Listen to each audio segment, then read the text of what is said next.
Hello and welcome. I'm Andrea Sankey, and we are at the Women Deliver 2016 conference in Copenhagen, Denmark, exploring solutions to some of the most pressing challenges faced by girls and women around the world. Now, in the studio, I have with me Abir Sarras. She is the co-founder of the Love Matters Arabic website, Al Hubtagrafa. In English, that's Culture of Love. And the site provides young people with reliable and scientific information about love and intimacy. Abir, thanks so much for joining us. Thank you. Why does providing this information matter so much to people, particularly women, in the Arab world? It's basically because there is no comprehensive sexual education in any Arab country whatsoever.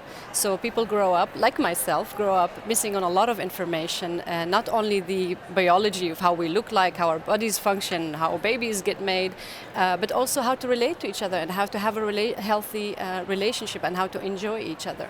So there is a big need for information, and there are no Arabic websites that are targeting young people and women ages 18 to 30 like we do. And that's why we saw a big need for Love Matters Arabic, which is actually part of a global project. And how's it been received?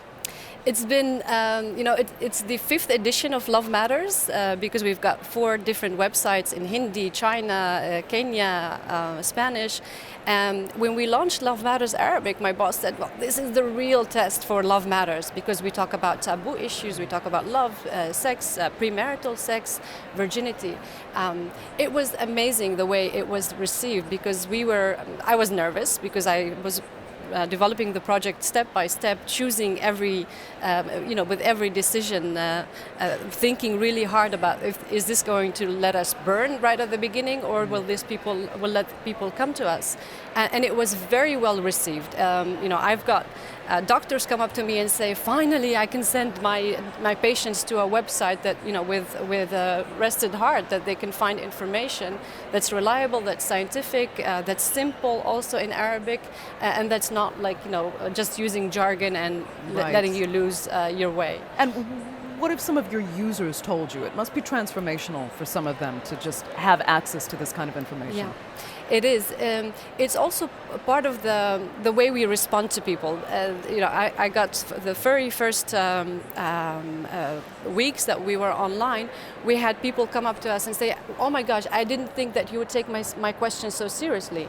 Someone said, I didn't think that you would answer this question so humanistically. It was, by the way, a question about a woman wanting to have premarital sex, which is a taboo issue. Mm-hmm. So it was really well received. We did get some criticisms, and we still do on the taboo issues that we know are difficult issues, like abortion, like LGBT rights. But our approach is simple, and we try to stay away from religion and to really give the information and engage people in discussion. So it's not only just giving them the information, but also engaging with them about what virginity, for example, means to them. And that is a huge topic because you're, in a sense, trying to diminish what is perceived as the sanctity of virginity itself. Mm-hmm. And why?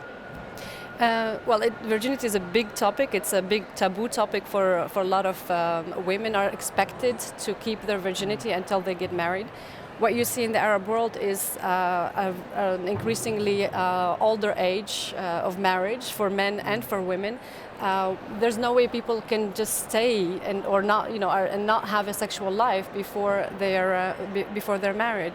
And we know from people who come to the website and people who ask questions that there's a lot of premarital sexual activity going on. So we don't judge people. We try to, typical question would be like, I've had outer course, which is sex without penetration, with my fiancé or with my boyfriend. Am I still a virgin? We try to help people to break the association that we Arabs have between the hymen, the piece of that you're born with, and some even are not even born with, and between what virginity means to you. Because virginity to some people might be French kissing, and virginity to some other people might mean something totally different. So we try to really have people think about what it really means to them, and that it's really in the relationship, and communication and talking is really just as important, or maybe more important in the relationship about than what the history, what your sexual history is like before you get married. Now, we have to be fair. This isn't just a problem in the Arab world. other countries deal with similar sexual taboos and the challenges of educating people on sexual issues.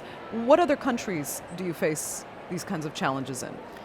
The Arabic project is focused in Egypt, so we did our studies and our base is in Egypt. I'm not really sure about all the different projects, what issues they deal, but there are different sets of taboos. But you're all over the world, yeah. We're in 5 regions, and so we're in Kenya, for example, and there we see taboos with, for example, with anal sex, because a lot of people try to preserve the virginity by having anal sex, and that is then associated with HIV infections and brings in all kinds of. So we work in different projects, but we see there are similarities across the board, but there are specific country-specific or culture-specific issues as well. Okay, Abir, unfortunately I'm being told we're out of time. We're going to have to leave it there. I'd like to thank you so much for joining us. Thank you. And thank you for joining us at the Women Deliver Conference. Remember, you can tweet your comments and questions about this and all of our other shows using the hashtag WDLive.